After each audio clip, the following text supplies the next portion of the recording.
Today I woke up to the news that former Vice President Dick Cheney died. Um, although as I've mentioned before, I try and keep this podcast as political free as possible, and honestly not going to talk a lot about politics today, but I do want to make a couple reflections and tell a funny story about Dick Cheney. As some of you may or may not know, I used to work for the Republican National Committee in the years 2001 to 2005. One of the duties that I had in that role was to kind of chase the president and vice president around the country to these different locations if they had a fundraiser supporting local candidates or the local Republican Party. And so I was trying to think today how many of those I had for Cheney, and it was easily more than a dozen in those years. Probably not more than 20, but it was quite a few times. I was on the road, advancing events, working on the ground locally with folks, and so forth. And so although I can't tell you that Dick Cheney knew who Sam Fisher was, he, in those years, I guarantee you, he knew what my face was, because my role when he was actually on the ground was usually to run the photo opportunity for donors, and be what's called either a pusher or a puller. So there's a very mechanical way to run these photo ops, and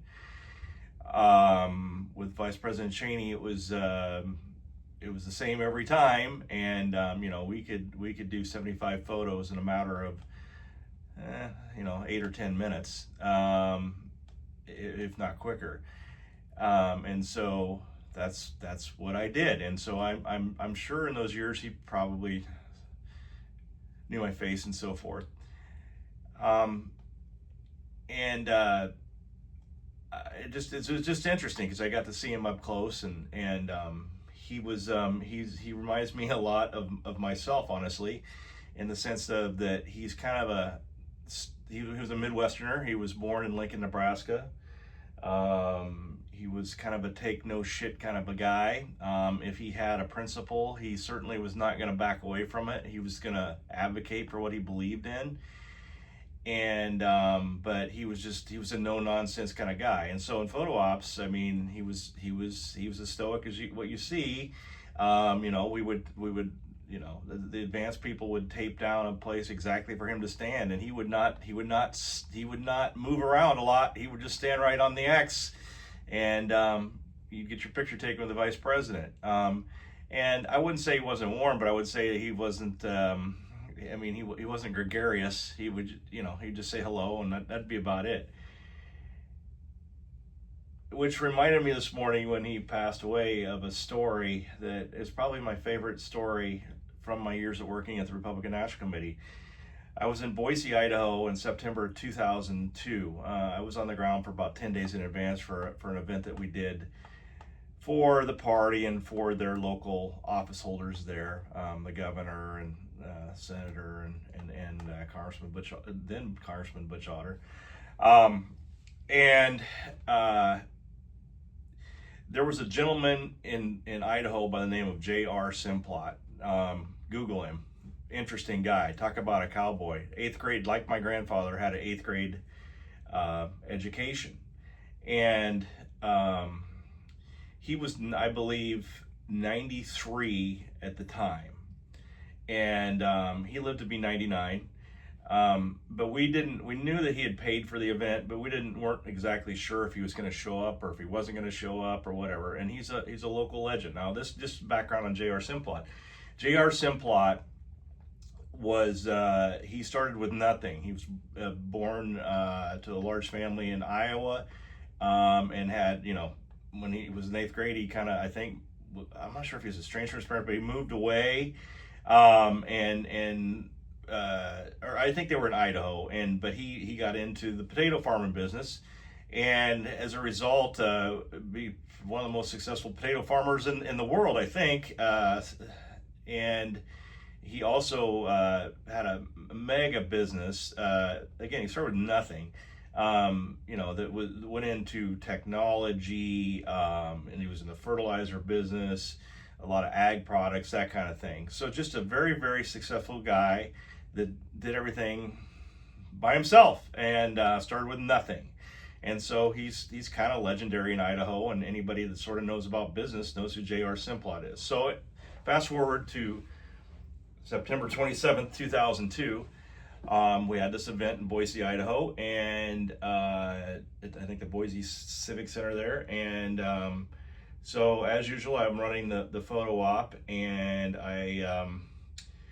sure enough, there's J.R. Simplot. Now he was elderly at that time, and kind of a tall. I just remember kind of a tall and lanky kind of a guy, and he clearly, I think, couldn't see very well out of one eye. Again, he's 93 years old, and he came in with a walker, and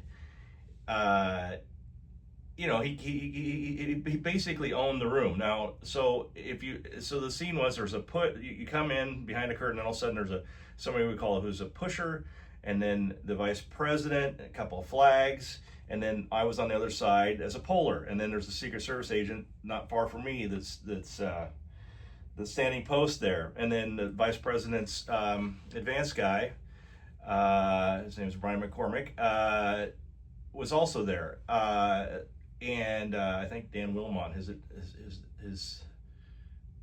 advance guy also. But anyway,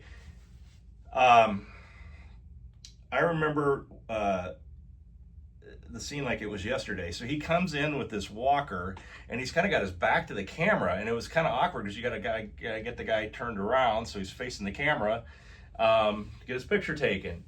And one of the vice president's aides said, would you like to have a picture of the vice president? And he goes, I believe I will. He's got his finger out, and he's like pointing, and he's almost like pointing in Cheney's face. It's hilarious.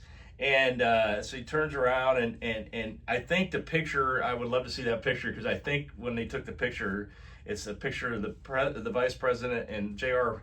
Simplot, and Simplot's got kind of his finger like up in the air pointing at the camera.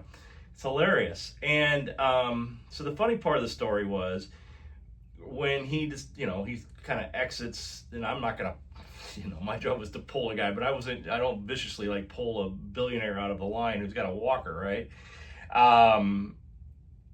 The vice president said, Cheney said to Simplot, he knew who he was, obviously. And he said, it's a pleasure to meet you, sir. You've been very successful in business throughout the years. And Simplot kind of whips around, turns around, and points his finger right in Cheney's face and said, and I'm just getting started. Now, that was hilarious. It was funny because it was this tense situation, and everybody in the room, including Cheney, including the Secret Service agent standing post, everybody started laughing because it was awesome. It was truly a moment of American spirit of this guy who's 93 years old, who's he's already a billionaire, established businessman, and in his mind, he's just getting started. And it was just a story that I thought I'd share. Just an incredible experience that I had that, like I said, I've lived a life that not everybody gets to do that. And, I got to do that. So, rest in peace, Dick Cheney. I'm glad that we got to share a laugh that day.